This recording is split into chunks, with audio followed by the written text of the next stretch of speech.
My name is Maria and I was 39.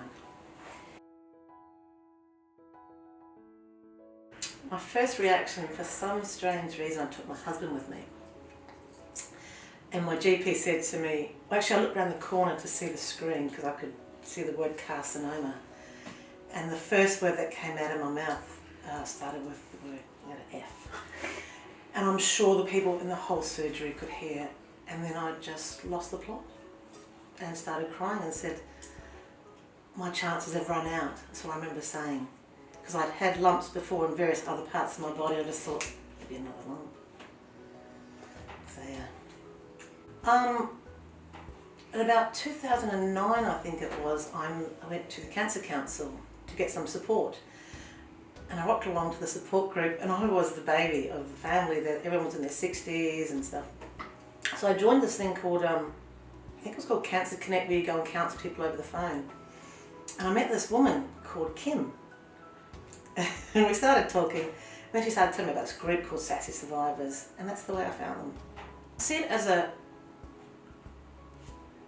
something that's going to grow. It should have its own legs when it should start running by itself. In the middle of the night, like someone else said previously, you know, you wake up and you're thinking, you can't sleep, and you've either just fed your baby or not. You think, who can I talk to? It's 2 o'clock in the morning. I can't talk to my partner, he's sleeping. You don't want to annoy other people either, because it's yours. So I see, getting online, having a chat to someone, because someone out there is thinking exactly what you're thinking at 2 o'clock in the morning. So I see it as a way to connect people who cannot be face to face, who will have a network to help themselves and each other at the same time.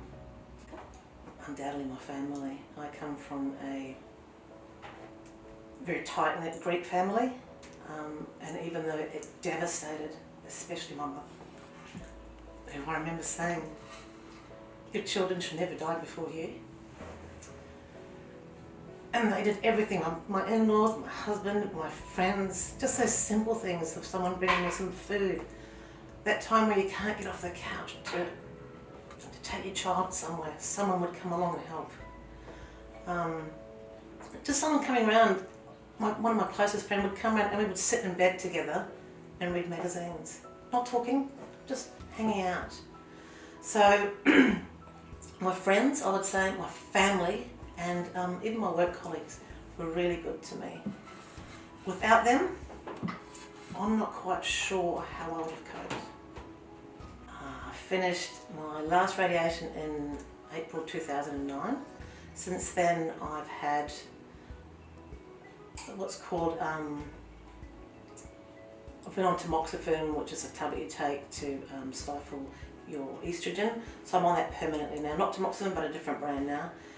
And as far as I know, that's what I'm going to be on for as long as I can be. I've had my mastectomy, I've had my chemo, I've had my radiation.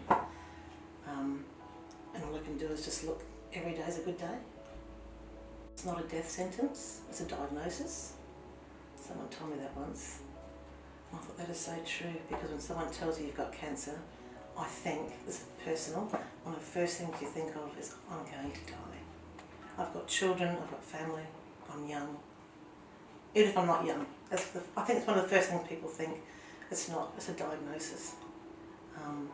Remember that. Remember that every day's special. Some days are crap, some days are good. And I'm almost 10 years down the track. So laugh, cry, and remember it's all part of the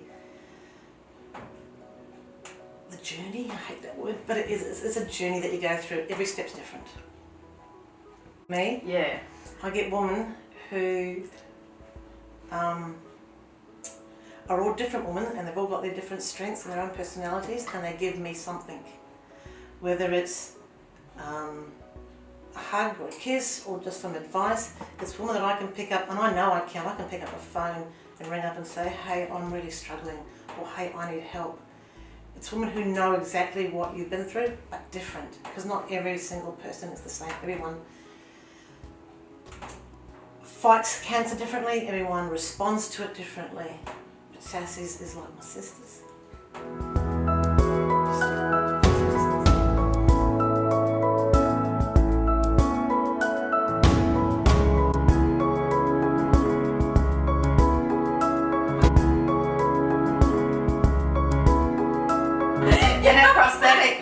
out and was floating. It was up here in my neck. I was wearing one of those crashing vests. We were in Byron Bay. I'm swimming away, thinking I'm looking like a dolphin, and Matthew Brad's going to be, Mom, we're still up. Okay. Note to self, no swimming. You have a D-cup size lump growing out of your neck. You have a shoulder pad? Oh, no, a massive shoulder pad.